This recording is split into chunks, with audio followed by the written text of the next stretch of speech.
आपका बहुत बहुत स्वागत है डॉक्टर साहब इस प्रोग्राम में। मेरे एक क्लाइंट ने 100 एकड़ के करीब जगह ली जी। उसमें आगे के 100 एकड़ 50 एकड़ को उसने खाली छोड़ा और पीछे के 50 एकड़ जो कि साउथ वेस्ट में पड़ता है जिसके पीछे पहाड़ी पड़ती थी वहाँ उन्होंने फैक्ट्री लगाई। अब उनको फैक्ट्री के लिए कनेक्शन चाहिए 20 मेगावाट का। जी जी। ठीक है जी। और उनके प्लॉट में से आगे वाला जो हिस्सा है उसमें से 220 केवीए की लाइन जा रही है जी। कंसल्टेंट कहते हैं कि ये बहुत बढ़िया है, आपको तो यहीं से टैप करके कनेक्शन मिल जाएगा, आपके सारे सर्विसेज लाइन जो है इसके सारे खर्चे बच जाएंगे। तो उनको ऐसा करना चाहिए या नहीं करना चाहिए? देखिए, मैं समझ चुका हूं आपकी बात को। यदि उनके हाई टेंशन लाइन जा रही है पास से, कभी भी उसका एक फार्मूला है और जो कि गवर्नमेंट ने खुद उसको किया बताया गया है कि आपको कितनी हाई टेंशन लाइन से कितनी दूरी पर आपको निर्माण कार्य करना चाहिए। वो खुद ही लिख के एक साइंस ही कहती है। तो आपके लिए कम से कम मिनिमम डिस्टेंस वाइज आपको 350 मीटर, मिनिमम कम से कम दोनों 200 तरफ। मीटर, जी हाँ, दोनों तरफ दूरी के बाद आपको अपना निर्माण या वहां करना चाहिए। इतनी दूरी तो कम से कम मेंटेन करना ही चाहिए। डॉक्टर साहब कई जगह ऐसी होती हैं कि चारों तरफ उनके रोड होती है और कई जगह उनके सामने से भी रोड आ रही हो तो टी बनता है, उस केस में उन्हें क्या करना चाहिए? देखिए, व्यापार वो में उसके लिए लाभदायक है, नुकसानदायक है, उससे बचना चाहिए या उसको ले लेना चाहिए? देखिए, टी को जहां तक लेकर के बात मैं आपको बताना चाहूंगा साहब, टी के को लेकर के बहुत सारे लोगों में बड़ा भ्रम जाल है। टी जो है कभी भी किसी व्यापार में नॉर्थ और ईस्ट की टी या ईशान की टी कभी खराब नहीं होती। टी यदि खराब होती है तो साउथ ईस्ट, साउथ वेस्ट और नॉर्थ वेस्ट या साउथ या वेस्ट की टी, जहां से एनर्जी निगेटिव आती है वही एनर्जी ही तो आपके लिए रोड के माध्यम से आकर के और आपके प्रतिष्ठान को प्रभावित करेगी। जहां से सकारात्मक एनर्जी, आप नॉर्थ के गेट खोल रहे हैं, ईस्ट के गेट खोल रहे हैं, वो एनर्जी को ही तो खोल रहे हैं और आप उसके लिए टी को खराब मान रहे हैं। एक बात मानिए, हिंदुस्तान के जितने भी बड़े बड़े भारत के मंदिर हैं जो कि गिनीज बुक में ही है, उन सब में देखिए ईस्ट की टी बनी हुई है, उन सब में देखिए नॉर्थ ईस्ट की टी पर बने हुए मंदिर। फिर वो मंदिर की इतनी प्रसिद्धि कैसे, इतना चढ़ावा कैसे? डॉक्टर साहब कुछ जो इंडस्ट्री होती है वाटर बेस्ड इंडस्ट्री होती है, जैसे हमारे पावर प्लांट है या स्टील प्लांट है, उनमें हमारी पानी की बहुत ज़्यादा कंजम्पशन होती है। अब जो पानी के नज़दीक लगाना चाह रहे हैं तो उनको जो प्लॉट मिल रहा है वो जो नदी है वो तो साउथ वेस्ट में मिल रही है उनको। देखिए, मैं आपको एक बहुत बड़ी बात बताता हूं।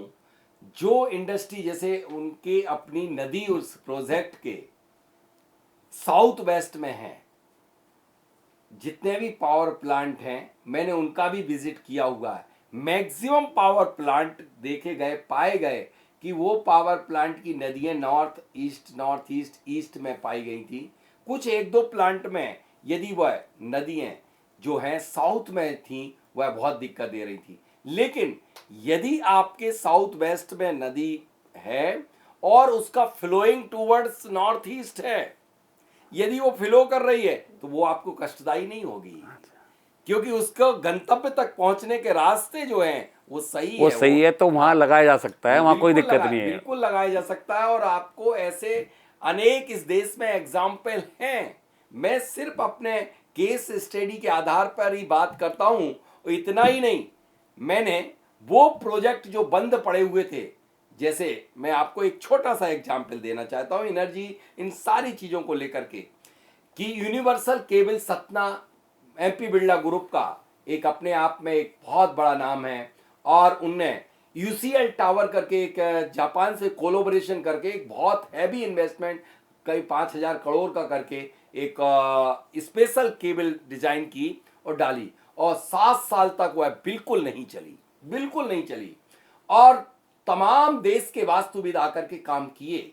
और जैसे ही मैंने उसमें एनर्जी पुट की और जो 2015 से चालू हुई है आज तक बंद ही नहीं हुई। तो मैं कहता हूं कि लोग दिशा में जा रहे हैं, दिशा से पहले देखें उस भूमि की दशा। किसी प्रोजेक्ट में डॉक्टर साहब क्या होता है कि जो मटेरियल बनता है प्रोसेस से बनता है, एक प्रोसेस, दूसरा प्रोसेस, तीसरा प्रोसेस, 5-6 प्रोसेस होते हैं। उसमें जो एक प्रोसेस आता है, यानी अगर हम मटेरियल फ्लो के हिसाब से देखें तो बीच में ब्रह्म स्थान पर उनको गड्ढा करना पड़ सकता है या हैवी इंडस्ट्री, हैवी मिल भी लगानी पड़ सकती है। तो वो उसको अवॉइड करें, बेशक से उनका मटेरियल फ्लो डिस्टर्ब हो जाए, या उसका भी कोई उपाय है?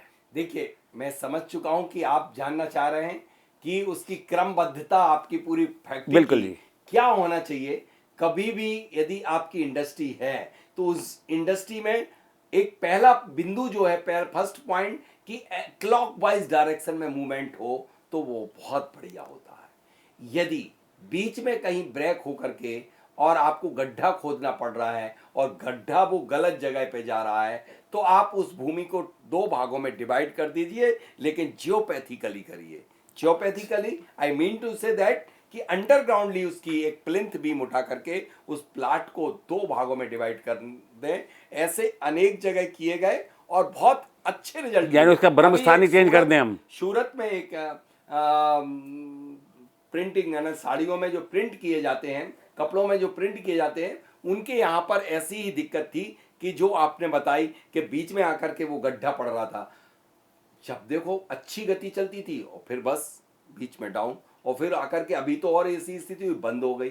तब मैं गया और मैंने अभी 2 माह पूर्व ही उसको डिवाइड किया कट करके, और हमारे इस गड्ढे को मैंने नॉर्थ ईस्ट में ले लिया। और नॉर्थ ईस्ट में जैसे ही लिया, अब क्या हुआ वो भगवान जाने।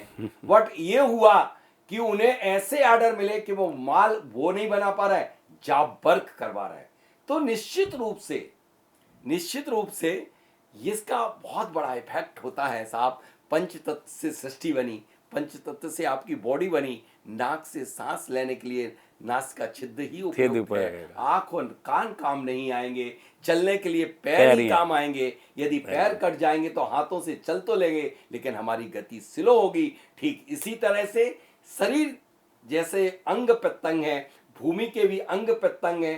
प्रत्येक पार्ट, प्रत्येक भाग अपना अपना कार्य करता है। ये सृष्टि का नियम है। सृष्टि के अकॉर्डिंग सृष्टि 5 तत्वों का बैलेंस करने का नाम ही वास्तु है। सृष्टि के 5 तत्वों का। डॉक्टर साहब, एक चीज़ और बताइए कि कोई व्यक्ति एक फैक्ट्री लगाता है, फैक्ट्री लगती है, शुरू हो जाती है, बहुत अच्छा कमाता है, दूसरी फैक्ट्री लगा लेता है, तीसरी फैक्ट्री लगा लेता है और दूसरे काम करता है, यानी 10 साल में वो अपने काम को कितने मल्टीपल फ्लोट कर देता है और बहुत कमाता है पैसा, और अचानक ऐसा आता है कि उसके सारे काम बंद हो जाते हैं। ऐसा बहुत जगह, अलग अलग जगह लगाया, अलग अलग काम करा, तो वास्तु सबकी एक साथ खराब हो गई क्या? देखिए, मैं आपको एक बात बताऊं, मैंने देखा किसी ना किसी तरीके से उस भूमि की, उस लैंड की एनर्जी का परिवर्तन किसी दूसरे माध्यम से हो जाना, ये सबसे बड़ा फैक्टर अभी तक के अनुभव में देखा गया। दूसरा फैक्टर क्या करते हैं हम, जैसे ही हमारी गति बहुत तेज होने लग जाती है, यानी हमारे पास माल बहुत आने लग जाता है, हम एक्सपांसन करते हैं और हम मूलभूत बातों को भूल जाते हैं, मूलभूत सिद्धांतों को वास्तु के भूल जाते हैं, कहीं भी बढ़ा लेते हैं। एक क्या हुआ, अभी एक सूरत का पुनः एग्जाम्पल देना चाहूंगा। उसने चारों दिशाओं विदिशाओं से वह बढ़ गया, यहाँ बढ़ा वहां बढ़ा, और जो काम चल रहा था पिछले 22 साल में, उसने इतना माल सूता था, लेकिन चारों विदिशाओं में बढ़े वो, तो ये हुए कि बहुत बुरी गर्दिश में आ गए। मूल कारण यही था कि जब तक कुंडली तो वही थी, कुंडली नहीं बदली, वास्तु नहीं बदली, लेकिन बदल क्या दिया, शेप ऑफ द प्लॉट। उनका शेप ऑफ द प्लॉट, जैसे आप बहुत बढ़िया गति से कोई चल रहा है और उसका एक्सीडेंट होकर पैर टूट गया, तो उनका क्या बदला, हड्डी क्रैक डेवलप हुआ ना, तो चाल वो नहीं रहेगी। ठीक यही है कि हम अपनी भूमि में फ्रैक्चर और एक्सटेंशन दोनों ना करें। डॉक्टर साहब, ये जो वास्तु है, ये किसी उस पर्टिकुलर फैक्ट्री भूमि से रिलेटेड है या उस इंडिविजुअल से रिलेटेड है जिसने वो लगाई है? कई बार देखा गया है कि एक फैक्ट्री लगी, वो इंडिविजुअल नहीं चला पाया, दूसरा आता है उसको लेता है और बड़े बढ़िया से तरीके से चला लेता है। बहुत बढ़िया प्रश्न है आपका ये भी। मैं बहुत सारे ग्रुप का कंसल्टेंट हूँ और उन ग्रुपों के लिए सेवाएं देता हूँ। सेम किस्सा हुआ कि एक बार कोई फैक्ट्री थी, वो बंद हुई, दूसरी बार बंद हुई, तीसरी बार एक किसी ग्रुप ने, बहुत बड़ा ग्रुप है, और उसने खरीद ली। अब वह फैक्ट्री जैसे खरीदी, वो मुझे चेक कराई लैंड एनर्जी, मैंने ये चेक किया और देखा कि उसमें तो एनर्जी नहीं थी। मैंने फिर उस पर 7 दिन में उसमें एनर्जी क्रिएट की। Energy I mean to say that उस भूमि का भाग, और उस फैक्ट्री के लिए जो उनके लिए इलेक्ट्रिक का परमिशन नहीं हो रही थी, तमाम बहुत सारे ट्रिगेशन थे, वो सब ठीक हुए और वह अब चालू हो गई। इस तरह का प्रयास। एक दूसरा होता है, एक किसी का भाग्य बहुत बढ़िया चल रहा होता है और उस समय जिसने छोड़ी होती है उसका भाग्य बहुत खराब चल खराब रहा होता होता है। वहां भी ये बहुत बड़ा, जहां भाग्य जिसका अच्छा होगा, कर्म से बड़ा कुछ नहीं होता, लेकिन जिसका भाग्य बहुत अच्छा चल रहा होता है उस समय यदि छोटे छोटे दोष होते हैं, टॉलरेट हो जाते हैं, उनका कोई बहुत बड़ा गहरा प्रभाव नहीं पड़ पाता है और वह रन कर जाता है। यानी उनकी वास्तु अपने आप सही हो जाती है। कालांतर में तो उन्हें दिक्कत आएगी। अच्छा। देखिए मैं आपको बताता हूँ, जैसे गुरु आपका नीच का है, उसकी और आपके लिए महादशा चल रही है तो आपको कष्ट देगा, और एक किसी का गुरु उच्च का है और उसने वो उसको फायदा देगा, उसको वो फायदा दे देगा, और आपके ईशान का उस भूमि पे दोष है। जब ईशान में गुरु का वास होता है और गुरु आपका नीच का है आपकी कुंडली में, जैसे ही वो आया आपको तकलीफ दे दी। अब दूसरे के पास गुरु उच्च का है और उसकी महादशा का समय चलने को आया, उसने तुम्हारी फैक्ट्री खरीद ली, वो तो तेज गति से हवाई में उड़ जाएगा, वो तो विदेशों तक में भी फैक्ट्री डाल देगा, भारत की तो बात छोड़ दीजिए। ये जो फैक्ट्री में डॉक्टर साहब रॉ मटेरियल होता है, सेमी देखिए, फिनिश इस गुड्स सब होता में- है और जी, जी। फिनिश गुड्स होता है, इनको भी रखने की और इनको यूज करने का तरीका कि किस डायरेक्शन में यूज हो ये, और जो डिस्पैच कहाँ पर हो और मटेरियल आए कहाँ से। मैं समझ गया। Material, raw material and finish good तक की यात्रा की बात है कि आपका जो रॉ मटेरियल आधा कच्चा, कच्चा, फिर अर्ध कच्चा या हाफ फिनिश गुड और निकलते वक्त का आउटलेट कहाँ कैसा होना चाहिए। बिल्कुल जी। यदि आपका रॉ मटेरियल जो है उसको लिए आपका लोकेशन जो होता है वो आग्नेय कोण से हट करके साउथ से, आग्नेय से, दक्षिणी आग्नेय से शुरू हो जाता है, क्योंकि उसे गर्मी चाहिए, गति चाहिए, और गति सिर्फ गर्मी में आती है। तो हमारी साउथ ईस्ट से साउथ ईस्ट से क्लॉक बाई साउथ तक, साउथ वेस्ट तक, वहां तक आपका कच्चा माल या हाफ फिनिश तक। उसके बाद आपका जो फिनिश गुड आएगा वो NNW, उत्तरी वायव्य अच्छा, या वायव्य, और वो निकलेगा जो आउटलेट में वो नॉर्थ या नॉर्थ ईस्ट तक भी निकल सकता है। लेकिन सबसे नॉर्थ बढ़िया है कि बढ़िया, आप सबसे बढ़िया। N4 भल्लाट नाम का एक देवता होता है जो चौथे नंबर पर उत्तर दिशा में बैठता है, यदि वहां से माल निकलता है तो माल की गति इतनी तेज होती चली जाती है। अभी एक एग्जाम्पल सुनाता हूं, bulk pack industry Pithampur Indore का। उनका जैसे ही मैंने बल्क पैक में N4 खुलवाया, N4, और उनको जो ऑर्डर विदेशों से, चूंकि 100% एक्सपोर्ट ओरिएंटेड यूनिट थी, और उनके ऐसे ऑर्डर बढ़े कि वो खुद चमत्कृत रह गए कि जो 2-2 ढाई साल से जो ऑर्डर नहीं मिल रहे थे, सारे के सारे ऑर्डर मिलना शुरू हो गए। तो बहुत बड़ा जादू है। देखिए, जो भी जादू है जिस तरह से आपके अंदर है, और जब अपनी प्रतिभा को आप उभारते हैं, कला को दिखाते हैं, तभी आप कर पाते हैं। और ठीक इसी तरह से जब आप जो दरवाजे खोलोगे उस भूमि के, तब ना खुलेंगे। बिल्कुल ही। बिना बंद ताले डाले हुए आप उन पे दीवार उठाए रहोगे, उन पे लैट्रिन बनाए रहोगे, उस पे गड्ढा को गलत जगह में खोदे रहोगे, तो व्यापार में कभी उन्नति नहीं होगी, कभी नहीं हो सकती। जिस प्रोजेक्ट में डॉक्टर साहब स्क्रैप जनरेट होती है, किसी प्रोसेस में स्क्रैप जनरेट होती है, तो उसको कहाँ इकट्ठा करना चाहिए और उसका डिस्पोज ऑफ कहाँ से होना चाहिए, किस तरह से। स्क्रैप को स्क्रैप के दरवाजों से ले जाइए। स्क्रैप जो जाएगी, गंदी चीज गंदे स्थानों से जाएगी, उस स्क्रैप को तो आप दक्षिण का बृहच्छत नाम का देवता है वहां से खोल दोगे, चला जाएगा। लेकिन यदि आपने कई जगह मैंने देखा पाया कि उनने क्या किया, फिनिश गुड तो निकाल दिया गलत जगहों से, साउथ वेस्ट से, और स्क्रैप को निकाल दिया नॉर्थ ईस्ट से। एक अभी दोनों दिशा उल्टी हो गई। दोनों, अभी ये स्क्रैप वाला एग्जाम्पल है। बॉम्बे में एक बहुत बड़ी बर्तन बनाने की इंडस्ट्री थी, उसमें ऐसा ही हुआ, और पहले उनका ठीक था, फिर उल्टा किया, वो फैक्ट्री बंद होने की कगार पे आ गई, बैंक की EMI भरना बंद हो गई। तब मैंने देखा कि ऐसा आप एक काम करिए, कैसे भी कुछ भी जुगाड़ करके ऐसा कर लीजिए। और तुरंत ही रिजल्ट मिल गए। तो है, जिसका जो काम है उससे ही कराया जाए। आंखें अपने आंखों का काम करेंगी, कान अपने कान का काम करेंगे। जो देवता है वही काम करेगा, उसे उसमें अपने कार्यों में परिवर्तन मत कराइए।